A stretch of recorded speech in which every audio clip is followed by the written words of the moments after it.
আকাশবাণী কলকাতা স্থানীয় সংবাদ পড়ছি নমামি বসুরুদ্র। প্রথমে বিশেষ বিশেষ খবর। নির্বাচনের সময় রাজনীতি হলেও দলমত নির্বিশেষে জনকল্যাণে কাজ চালিয়ে যাওয়াই সকলের কর্তব্য বলে মুখ্যমন্ত্রী শুভেন্দু অধিকারী মত প্রকাশ করেছেন। দীঘার জগন্নাথ মন্দির থেকে ধাম শব্দ সরানোর সিদ্ধান্ত নিয়েছে পশ্চিমবঙ্গ সরকার। সইজাল কাণ্ডের তদন্তে কালীঘাট ও ক্যামাক স্ট্রিটের তৃণমূল কংগ্রেস কার্যালয়ে অভিযান সিআইডির। কলকাতা হাইকোর্ট মুর্শিদাবাদের বেলডাঙ্গায় পরিযায়ী শ্রমিকের মৃত্যুর প্রতিবাদে অশান্তি তদন্ত নিয়ে রাজ্যের অবস্থান সম্পর্কে জানতে চেয়েছে। চা শ্রমিকদের কল্যাণে রাজ্যে শীঘ্রই প্রধানমন্ত্রী চা শ্রমিক যোজনা চালু হবে। রাজ্যে আজ দক্ষিণ পশ্চিম মৌসুমী বায়ু প্রবেশ করেছে। আসছে বিস্তারিত খবরে। বাংলার সার্বিক উন্নয়ন বর্তমান রাজ্য সরকারের অগ্রাধিকার বলে মুখ্যমন্ত্রী শুভেন্দু অধিকারী মত প্রকাশ করেছেন। পূর্ব মেদিনীপুরের কোলাঘাট বলাকা মঞ্চে আজ দুই মেদিনীপুর ও ঝাড়গ্রামের বিধায়ক, সাংসদ এবং আধিকারিকদের নিয়ে প্রশাসনিক বৈঠক করেন তিনি। বৈঠক শেষে সাংবাদিকদের মুখ্যমন্ত্রী বলেন, নির্বাচনের সময় রাজনীতি হবেই, কিন্তু দলমত নির্বিশেষে সারা বছর জনকল্যাণে কাজ চালিয়ে যাওয়াই সকলের কর্তব্য। ন্যাচারালি আমরা এই বন্ডিংটা তৈরি করতে চাইছি। নির্বাচনের সময় রাজনীতি হবে, সারা বছর কাজ করতে হবে। আমরা অনেক পিছিয়ে গেছি পশ্চিমবঙ্গে, কেন্দ্রীয় সরকারের নানা উন্নয়নমূলক কাজ থেকে পিছিয়ে গেছি, মানুষের মূল সুযোগ সুবিধা থেকে পিছিয়ে গেছি। থানাগুলো পার্টি অফিসে পরিণত হয়েছিল, পঞ্চায়েত অফিসগুলো কাটমানি কালেকশন সেন্টার হয়ে গেছিল। এই যে সম্পূর্ণ একটা ডিজাস্টার হয়েছিল গভর্নেন্সে, সেই জায়গাটা থেকে আমরা বের করে আনতে চাইছি। উল্লেখ্য, আজকের বৈঠকে 3 জেলার আমন্ত্রিত 35 জন বিধায়কের প্রত্যেকেই উপস্থিত ছিলেন। এদের মধ্যে 2 জন তৃণমূল কংগ্রেস বিধায়ক যোগ দেন। তৃণমূল কংগ্রেসের মেদিনীপুর লোকসভার সাংসদ জুন মালিয়া এবং ঘাটালের সাংসদ দেবও বৈঠকে যোগ দেন। বৈঠকে ঘাটাল মাস্টার প্ল্যান সহ বিভিন্ন উন্নয়নমূলক প্রকল্প নিয়ে বিস্তারিত আলোচনা হয়েছে। এদিকে ঘাটালের সাংসদ দেব বৈঠক থেকে বেরিয়ে মুখ্যমন্ত্রী শুভেন্দু অধিকারীর উদ্যোগের প্রশংসা করেন। তিনি বলেন, ঘাটাল মাস্টার প্ল্যান নিয়ে কেন্দ্র ও রাজ্য সরকার যৌথভাবে কাজ করবে বলে মুখ্যমন্ত্রী আশ্বাস দিয়েছেন। আমি 2014 থেকে সবচেয়ে বড় কষ্ট ঘাটাল লোকসভা কেন্দ্রে, সেটা হচ্ছে এখানকার বন্যা। অ্যান্ড সেই বন্যার সবচেয়ে বড় সমাধান ছিল ঘাটাল মাস্টার প্ল্যান। সেই লড়াইটা আমার 2014 থেকে চলছিল। এবারে ম্যান্ডেটটা একদম অন্যরকম এসছে, নতুন মুখ্যমন্ত্রী এসছেন এবং আমি রিপ্রেজেন্টেটিভ হিসাবে, ঘাটাল লোকসভা কেন্দ্রের রিপ্রেজেন্টেটিভ হিসাবে ওনার সঙ্গে কথা বলেছি। আজকে অ্যাডমিনিস্ট্রেটিভ মিটিংয়ে এসেছি এবং উনি সবাই সামনেও বললেন কি ঘাটাল মাস্টার প্ল্যানটা এই সরকার সেটা কমপ্লিট করবে, যেটা শুরু হয়েছিল আগে সরকার হাত ধরে। দীঘার জগন্নাথ মন্দির থেকে ধাম শব্দ সরানোর সিদ্ধান্ত নিল পশ্চিমবঙ্গ সরকার। জগন্নাথ মন্দির নিয়ে কোনো আপত্তি না থাকলেও জগন্নাথ ধাম নাম ব্যবহারে দীর্ঘদিন ধরে আপত্তি জানিয়েছিল ওড়িশা সরকার। সে রাজ্যের মুখ্যমন্ত্রী মোহন চরণ মাঝির এই বার্তাই আজ মুখ্যমন্ত্রী শুভেন্দু অধিকারীর কাছে পৌঁছে দেন পুরীর সাংসদ সম্বিত পাত্র।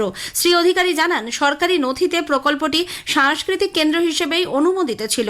পরবর্তীকালে ধাম শব্দটি যুক্ত করা হয়। তার বক্তব্য, সনাতন সংস্কৃতি ও ভারতীয় ঐতিহ্যের সঙ্গে সামঞ্জস্য রেখে ওই শব্দটি প্রত্যাহার করা হবে। पश्चिम बंगाल का पिछले सरकार उसको अनुमोदन दिया था, उसमें था श्री श्री जगन्नाथ धाम कल्चरल सेंटर और धाम का शब्द इंसर्ट कर दिया था। मैं आज मुख्यमंत्री जी को जो चिट्ठी वो स्वीकार कर रहा हूँ। तुरंत वहाँ से धाम शब्दों को हम लोग निकाल देगा। उनके अंदर जो भगवान है, उनका पूजा पाठ, हमारी मंदिर का जो रीति नीति, सनातन का संस्कृति है, उसको मानते हुए होगा। দীঘার জগন্নাথ মন্দির থেকে ধাম শব্দ বাদ দেওয়ার সিদ্ধান্তকে স্বাগত জানিয়েছে ইসকন। ওই মন্দিরের প্রধান পুরোহিত এবং ইসকন কলকাতার সহসভাপতি রাধারমন দাস বলেছেন, এই সিদ্ধান্ত পশ্চিমবঙ্গ এবং ওড়িশার মানুষের মধ্যে সৌহার্দ্য ও পারস্পরিক শ্রদ্ধার চেতনাকে প্রতিফলিত করে। বিধানসভায় বিরোধী দলনেতার নাম প্রস্তাবে সইজাল কাণ্ডে তদন্তে আজ সিআইডির একটি দল কালীঘাটে তৃণমূল কংগ্রেসের কার্যালয়ে অভিযান চালায়। রাজ্যের প্রাক্তন মুখ্যমন্ত্রী মমতা ব্যানার্জির বাড়ি সংলগ্ন এলাকাতেই রয়েছে এই কার্যালয়টি। আজ বিকেলে পুলিশ ও কেন্দ্রীয় বাহিনীকে সঙ্গে নিয়ে সিআইডির দল হরিশ চ্যাটার্জি স্ট্রিটের ওই বাড়িতে গেলেও প্রথমে বাধার মুখে পড়ে। দলের প্রাক্তন সাংসদ কোষাধ্যক্ষ শুভাশিস চক্রবর্তী জানান, মমতা এবং অভিষেক দুজনেই কলকাতায় না থাকায় তিনি সিআইডিকে ভেতরে ঢুকতে দিতে পারেন না। বেশ কিছুক্ষণ বাদানুবাদের পর অবশ্য কার্যালয়ের ভেতরে প্রবেশ করে সিআইডির দল। ঘণ্টা দুয়েক তল্লাশির পর বেরিয়ে যান তারা। এছাড়াও অভিষেক বন্দ্যোপাধ্যায়ের ক্যামাক স্ট্রিটের কার্যালয়ে অপর একটি দল পৌঁছয়, সেখানেও চলছে তল্লাশি। এদিকে সইকাণ্ডের তদন্তে গত 30শে মে প্রথম অভিষেকের বাড়িতে যায় সিআইডি। 1 জুন তৃণমূল কংগ্রেস সাংসদকে হাজিরার নির্দেশ দেওয়া হলেও তিনি 14 দিন সময় চান। তা না দিয়ে 7 দিনের মধ্যে হাজির হওয়ার নোটিশ দিয়ে আসে সিআইডি। গতকালও তিনি হাজির হননি। আজ নির্দিষ্ট সময়সীমা শেষ হওয়ার কিছুক্ষণ আগে অভিষেক দিল্লিতে থাকার কারণ দেখিয়ে আবারও সময় চেয়েছেন বলে জানা যাচ্ছে। অন্যদিকে মমতা ব্যানার্জির অনুপস্থিতিতে তার বাড়ি সংলগ্ন কার্যালয়ে সিআইডির অভিযান অত্যন্ত দুর্ভাগ্যজনক বলে তৃণমূল কংগ্রেস বিধায়ক কুণাল ঘোষ মন্তব্য করেছেন। কয়লা পাচার মামলা তদন্তে এনফোর্সমেন্ট ডিরেক্টরেট ইডি রাজ্যের 4 আইপিএস আধিকারিককে দিল্লিতে হাজির হওয়ার জন্য নোটিশ পাঠিয়েছে। ইতিমধ্যেই 9 আধিকারিককে তলব করা হয়েছিল। এর আগে 5 জনকে নোটিশ পাঠানো হলেও এবার আইপিএস অফিসার সুকেশ জৈন, রাজীব মিশ্র, কোটেশ্বর রাও এবং তথাগত বসুকে নোটিশ পাঠানো হলো। একাধিক দুর্নীতি, হিংসা, লুট ও তোলাবাজির অভিযোগে ধৃত দক্ষিণ 24 পরগনা ফলতার তৃণমূল কংগ্রেস নেতা জাহাঙ্গীর খানকে আজ 5 দিনের পুলিশ হেফাজতে পাঠানো হয়েছে। কড়া নিরাপত্তার মধ্যে আজ সকালে তাকে ডায়মন্ড হারবার আদালতে পেশ করা হয়। পুলিশের পক্ষ থেকে 14 দিনের হেফাজত চাওয়া হলেও বিচারক 5 দিনের হেফাজত মঞ্জুর করেন। তদন্তের স্বার্থে জাহাঙ্গীরকে অন্য কোথাও নিয়ে যাওয়ার প্রয়োজন পড়লে সেক্ষেত্রে আলাদাভাবে আদালতের দ্বারস্থ হতে হবে বলে বিচারক জানিয়েছেন। এদিকে তোলাবাজি ও প্রাণনাশের হুমকি দেওয়ার অভিযোগে ধৃত তৃণমূল কংগ্রেস নেতা বিধাননগর পুরসভার চেয়ারম্যান সব্যসাচী দত্তকে আজ 8 দিনের পুলিশ হেফাজতে পাঠানো হয়েছে। গতরাতে নিউ টাউনের এক অভিজাত আবাসন থেকে তাকে গ্রেপ্তার করে বিধাননগর উত্তর থানার পুলিশ। আজ তাকে বিধাননগর আদালতে তোলার সময় আদালত চত্বরে তীব্র উত্তেজনা ছড়ায়। উপস্থিত জনতা ক্ষোভ প্রকাশ করেন। রাজ্যপাল রবীন্দ্র নারায়ণ রবিয়া চলতি বছরে মাধ্যমিকের কৃতী পড়ুয়াদের সম্বর্ধনা দিয়েছেন। লোকভবনে আয়োজিত এক বিশেষ অনুষ্ঠানে রাজ্যের বিভিন্ন জেলায় 134 জন কৃতী পড়ুয়াকে সংবর্ধনা জ্ঞাপনের পর তাদের সঙ্গে আলাপচারিতায় অংশ নেন রাজ্যপাল। স্থানীয় সংবাদ শুনছেন আকাশবাণী কলকাতা কেন্দ্র থেকে। কলকাতা হাইকোর্ট মুর্শিদাবাদের বেলডাঙ্গায় পরিযায়ী শ্রমিকের মৃত্যুর প্রতিবাদে অশান্তির তদন্ত নিয়ে রাজ্যের অবস্থান সম্পর্কে জানতে চেয়েছে। প্রধান বিচারপতি সুজয় পাল ও বিচারপতি পার্থ সারথী সেনের ডিভিশন বেঞ্চে আজ এনআইএর পক্ষ থেকে মুখবন্ধ খামের রিপোর্ট জমা দেওয়া হয়। হাইকোর্ট ঘটনার তদন্তের জন্য এনআইএকে দায়িত্বভার দিলেও পূর্বতন তৃণমূল কংগ্রেস সরকার তার বিরোধিতা করে আদালতের দ্বারস্থ হয়েছিল। বর্তমানে রাজ্যে সরকার বদল হয়েছে। এই পরিস্থিতিতে সরকারের অবস্থান কি তা আগামী বৃহস্পতিবারের মধ্যে রাজ্যকে জানাতে হবে।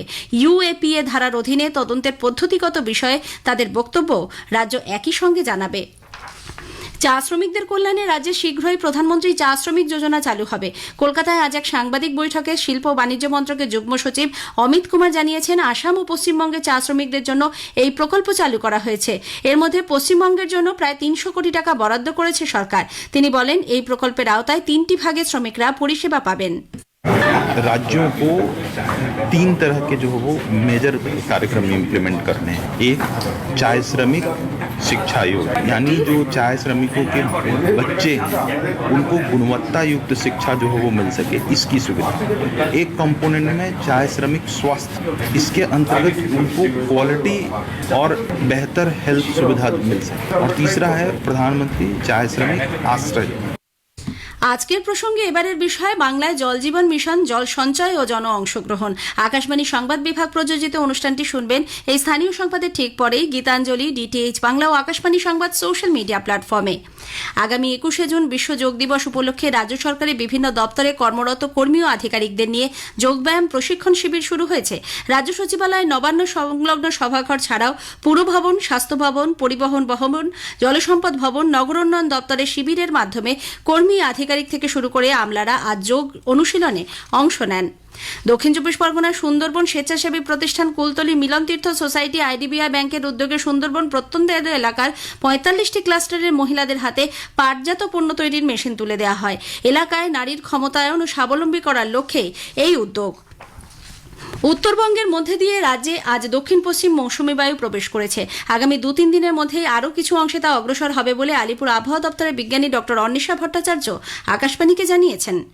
আজ 9 তারিখ মৌসুমী বায়ু উত্তরবঙ্গে প্রবেশ করেছে এবং আগামী 4-5 দিনে পশ্চিমবঙ্গের আরো কিছুটা অংশে অগ্রসর হবে। ভারী বৃষ্টির সম্ভাবনা উত্তরবঙ্গে আগামী 5 দিনই রয়েছে, তার মধ্যে অতি ভারী বৃষ্টির সম্ভাবনা আজ 9 তারিখে রয়েছে। আর দক্ষিণবঙ্গের ক্ষেত্রে আজকে পশ্চিমের জেলাগুলিতে এবং উপকূলবর্তী জেলাগুলিতে দমকা হাওয়া সহযোগে বজ্রগর্ভ মেঘ সঞ্চার হয়ে হালকা থেকে মাঝারি বৃষ্টির সম্ভাবনা আছে।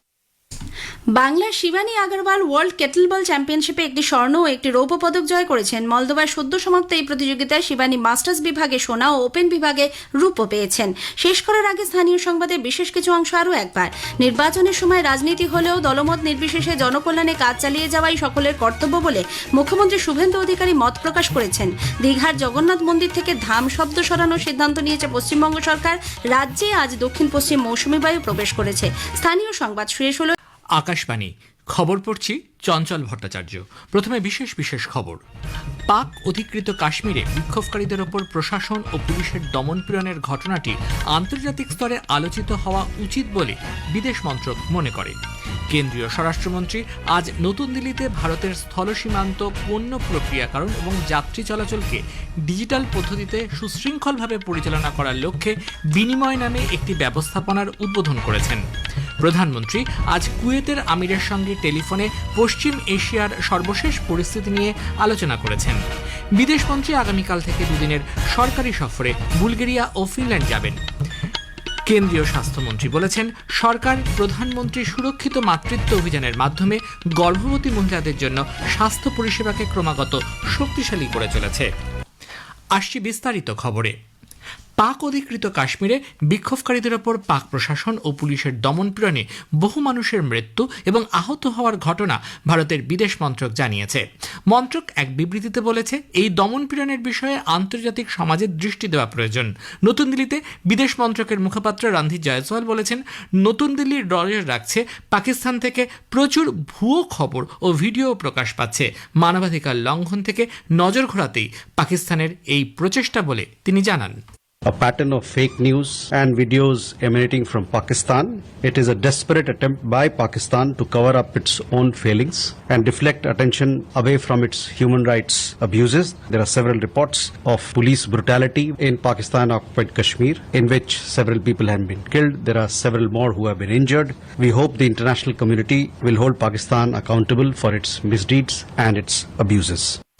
আগেই জানানো হয়েছে, পাক অধিকৃত জম্মু কাশ্মীরে বিক্ষোভকারীদের সঙ্গে নিরাপত্তারক্ষীদের সংঘর্ষে 30 জনের বেশি প্রাণ হারিয়েছেন, আহত 200-রও বেশি। অর্থনৈতিক এবং রাজনৈতিক একাধিক অভিযোগকে কেন্দ্র করে ওই অঞ্চলের গুরুত্বপূর্ণ সামাজিক জোট যৌথ আওয়ামী অ্যাকশন কমিটির আন্দোলনকে নিষিদ্ধ ঘোষণা করে প্রশাসন। এরপরই উত্তেজনা বাড়তে থাকে। রাওয়ালকোট মুজাফরাবাদ বিক্ষোভকারীরা ও নিরাপত্তারক্ষীদের মধ্যে সংঘর্ষ ব্যাপক আকারে ছড়িয়ে পড়ার পর পরিস্থিতি খারাপ হয়। যোগাযোগের ওপর নিষেধাজ্ঞা আরোপ করার পাশাপাশি নিশ্চিদ্রভাবে চলছে সবকিছু বন্ধ। ভিমবার ও কোটির মতো শহরে পাকিস্তান বিরোধী আন্দোলন তীব্র আকার নিয়েছে। কেন্দ্রীয় স্বরাষ্ট্রমন্ত্রী অমিত শাহ আজ নতুন দিল্লিতে ভারতের স্থল সীমান্ত জুড়ে পণ্য প্রক্রিয়াকরণ ব্যবস্থাপনা এবং যাত্রী চলাচলকে ডিজিটাল পদ্ধতিতে সুশৃঙ্খলভাবে পরিচালনা করার লক্ষ্যে land port management system LPMS বিনিময়ের উদ্বোধন করেছেন। এই ব্যবস্থাটি স্থলবন্দরগুলিকে বিমানবন্দর এবং সমুদ্র বন্দরে চালু থাকা ডিজিটাল ব্যবস্থাপনার সমপর্যায়ে নিয়ে আসবে। শ্রী শাহ বলেন, আধুনিক এবং প্রযুক্তিচালিত সীমান্ত ব্যবস্থাপনা একটি ব্যবস্থা গড়ে তোলার দিকে এটি এক গুরুত্বপূর্ণ পদক্ষেপ। এই প্ল্যাটফর্মটি বিকশিত ভারত 2047-এর লক্ষ্যের সঙ্গে সামঞ্জস্যপূর্ণ, যা ব্যবসা বাণিজ্যের ক্ষেত্রে সুবিধা বৃদ্ধি করবে এবং জাতীয় নিরাপত্তাকে শক্তিশালী করবে। স্বরাষ্ট্রমন্ত্রী বলেন, স্থলবন্দরগুলি শুধু সীমান্ত অঞ্চলের সুরক্ষা ব্যবস্থাকে এবং ব্যবসা বাণিজ্যের পরিমাণকে বাড়ায়নি, পাশাপাশি অবৈধ দখলদারদেরও সরিয়ে দিয়েছে।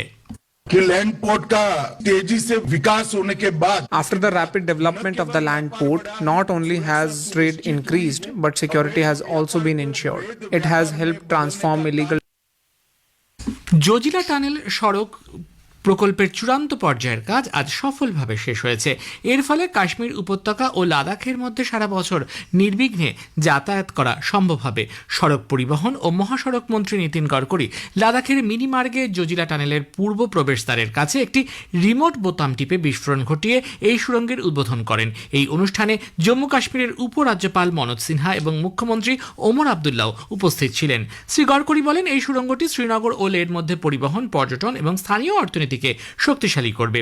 সমুদ্রপৃষ্ঠ থেকে 11,578 ফুট উচ্চতায় নির্মিত জজিলা টানেলটির কাজ পুরো শেষ হলে এটি হবে এশিয়ার দীর্ঘতম সড়ক টানেল।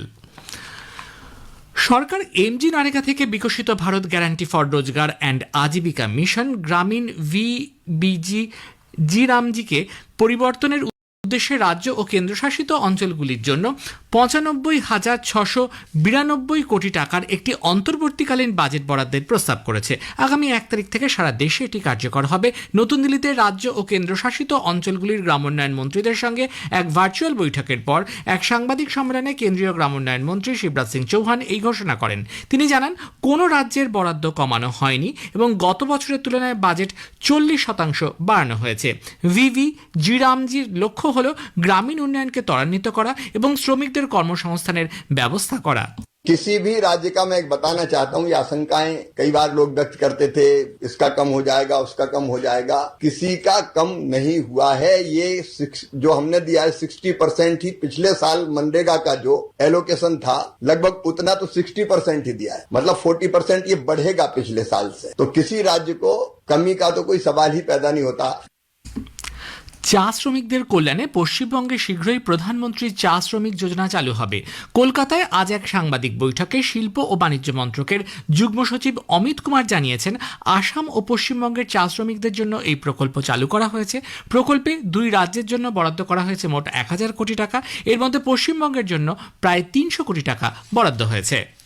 প্রধানমন্ত্রী নরেন্দ্র মোদী আজ বিকেলে কুয়েতের আমির শেখ মেশাল আল আহমেদ আল জাবের আল সাবার সঙ্গে টেলিফোনে কথা বলেছেন। পশ্চিম এশিয়ার পরিস্থিতি নিয়ে নিজেদের মধ্যে মত বিনিময় করেন তারা। ওই অঞ্চলের ক্রমবর্ধমান উত্তেজনা নিয়ে গভীর উদ্বেগ প্রকাশ করে প্রধানমন্ত্রী কুয়েতের সার্বভৌমত্ব এবং আঞ্চলিক অখণ্ডতার উপর হামলার তীব্র নিন্দা করেছেন। তিনি শান্তি ও স্থিতিশীলতা ফিরিয়ে আনা এবং উত্তেজনা প্রশমনের জন্য কূটনৈতিক স্তরে আলোচনার কথা পুনর্ব্যক্ত করেন। কুয়েতে বসবাসরত বিপুল সংখ্যক ভারতীয় নাগরিক নিরাপত্তা ও কল্যাণের বিষয়ে ব্যক্তিগতভাবে উদ্যোগ নেওয়ার জন্য প্রধানমন্ত্রী কুয়েতের আমিরকে ধন্যবাদ জানিয়েছেন। এ খবর প্রচারিত হচ্ছে আকাশবাণী থেকে। আমাদের সংবাদ শোনা যাবে ইউটিউব চ্যানেল আকাশবাণী সংবাদ বাংলা, ফেসবুক ও ইনস্টাগ্রাম আকাশবাণী সংবাদ কলকাতা এবং এক্স হ্যান্ডেল AIR নিউজ কলকাতাতে। বিদেশমন্ত্রী ডাক্তার এস জয়শঙ্কর আগামীকাল থেকে 2 দিনের সরকারি সফরে বুলগেরিয়া ও ফিনল্যান্ড যাবেন। বিদেশ মন্ত্রক জানিয়েছে, বুলগেরিয়া সফরকালে ডক্টর জয়শঙ্কর সেদেশের নেতৃত্বের সঙ্গে সাক্ষাৎ করবেন এবং বুলগেরিয়ার বিদেশমন্ত্রীর সঙ্গে বৈঠক করবেন। সফরের দ্বিতীয় পর্বে ডক্টর জয়শঙ্কর ফিনল্যান্ডে চতুর্দশ কুলতারাজন্তা টক্সে অংশ নেবেন। এই আলোচনার মূল বিষয়বস্তু হল পরিবর্তনশীল বিশ্ব, আন্তর্জাতিক, আঞ্চলিক ও স্থানীয় প্রেক্ষাপট। মন্ত্রী ফিনল্যান্ডের বিদেশমন্ত্রী সহ সে দেশের নেতৃবৃন্দের সঙ্গেও বৈঠক করবেন। কেন্দ্রীয় শিক্ষামন্ত্রী ধর্মেন্দ্র প্রধান আজ ন্যাশনাল টেস্টিং এজেন্সি NTA এর সদর দফতরে যান। আগামী 21 তারিখে ডাক্তারির প্রবেশিকা পরীক্ষা নিট আবারও নেওয়া হবে। এই পরীক্ষার প্রস্তুতির পর্যালোচনা করেন তিনি। NTA সদর দফতরের বাইরে সাংবাদিকদের মন্ত্রী জানান, প্রশ্নপত্র তৈরি থেকে শুরু করে পরবর্তী সমস্ত ধাপে সম্পূর্ণ গোপনীয়তা বজায় রেখে প্রয়োজনীয় ব্যবস্থা নেওয়া হচ্ছে। এর মধ্যে পরীক্ষার সামগ্রীগুলো সময় মতো পরীক্ষা কেন্দ্রগুলিতে পৌঁছানো নিশ্চিত করা অন্তর্ভুক্ত রয়েছে। প্রতিরক্ষা মন্ত্রক উত্তরপ্রদেশের সীতাপুরে পূর্বতন ক্যান্টনমেন্ট অঞ্চলে battery energy storage system BESS সহ 250 মেগাওয়াট সৌর বিদ্যুতের একটি প্রকল্প গড়ে তোলার অনুমোদন দিয়েছে। প্রায় 850 একর খালি জমিতে এই প্রকল্পটি গড়ে উঠবে। প্রতিরক্ষা মন্ত্রকের জমিতে বড় মাপের সৌর বিদ্যুৎ উৎপাদন কেন্দ্র স্থাপন সংক্রান্ত এটিই প্রথম প্রকল্প। কেন্দ্রীয় স্বাস্থ্য ও পরিবার কল্যাণ মন্ত্রী জগৎ প্রসাদ নাড্ডা বলেছেন, কেন্দ্রীয় সরকার গত 10 বছরে প্রধানমন্ত্রী সুরক্ষিত মাতৃত্ব অভিযানের মাধ্যমে গর্ভবতী মহিলাদের জন্য স্বাস্থ্য পরিষেবাকে ক্রমাগত শক্তিশালী করে চলেছে। আজ নতুন দিল্লিতে প্রধানমন্ত্রী সুরক্ষিত মাতৃত্ব অভিযানের 10 বছর পূর্তি উপলক্ষে দেশব্যাপী উদযাপনের উদ্বোধন অনুষ্ঠানে শ্রী নাড্ডা উপস্থিত ছিলেন। গর্ভবতী মহিলা ও তাদের পরিবারকে বিনামূল্যে এই পরিষেবা গ্রহণে উৎসাহিত করার জন্য রাজ্য ও কেন্দ্রশাসিত অঞ্চলগুলিতে সচেতনতামূলক এবং প্রচারমূলক কার্যক্রমের আয়োজন করা হবে। প্রধানমন্ত্রী সুরক্ষিত মাতৃত্ব অভিযানের 10 বছর পূর্তি উপলক্ষে নারী ও শিশু বিকাশ মন্ত্রী অন্নপূর্ণা দেবী বলেছেন, প্রতিটি নতুন জীবনের সূচনা হয় মায়ের গর্ভে এবং গর্ভাবস্থায় প্রতিটি পর্যায়ে তার নিরাপদ, স্বাস্থ্যকর ও মর্যাদাপূর্ণ সেবা পাওয়ার অধিকার রয়েছে। সামাজিক মাধ্যমে এক বার্তায় তিনি বলেন, গত 1 দশকে লক্ষ লক্ষ গর্ভবতী মহিলাকে সময়মতো স্বাস্থ্য পরিষেবা, বিশেষজ্ঞদের পরামর্শ এবং উন্নত মাতৃত্বকালীন স্বাস্থ্য সেবার মাধ্যমে এই উদ্যোগ এখন একটি গণ আন্দোলনে পরিণত হয়েছে। মার্কিন যুক্তরাষ্ট্রে একজন ফেডারেল বিচারক ট্রাম্প প্রশাসনের প্রস্তাবিত $1 লক্ষ H-1B ভিসা ফি বাতিল করে এটিকে বেআইনি ঘোষণা করেছেন। এর ফলে হাজার হাজার দক্ষ অভিবাসী উপকৃত হবেন। 20 জন ডেমোক্রেটিক স্টেট অ্যাটর্নি জেনারেলের দায়ের করা একটি মামলার পরিপ্রেক্ষিতে মার্কিন যুক্তরাষ্ট্রের একজন জেলা বিচারক লিও সোরোকিন এই রায় দিয়েছেন। ফিলিপিন্সের দক্ষিণাংশে মিন্দানাও দ্বীপের উপকূলের 7.8 মাত্রার একটি ভূমিকম্পে নিহতের সংখ্যা বেড়ে 37,000 হয়েছে, আহত 200-রও বেশি। শেষে বিশেষ খবর আরও একবার। পাক অধিকৃত কাশ্মীরে বিক্ষোভকারীদের ওপর প্রশাসন ও পুলিশের দমনপীড়নের ঘটনাটি আন্তর্জাতিক স্তরে আলোচিত হওয়া উচিত বলে বিদেশ মন্ত্রক মনে করে। কেন্দ্রীয় স্বাস্থ্যমন্ত্রী আজ নতুন দিল্লিতে ভারতের স্থলসীমান্ত পণ্য প্রক্রিয়াকরণ ও যাত্রী চলাচলকে ডিজিটাল পদ্ধতিতে সুশৃঙ্খলভাবে পরিচালনা করার লক্ষ্যে বিনিময় নামে একটি ব্যবস্থাপনার উদ্বোধন করেছেন। খবর শেষ হলো।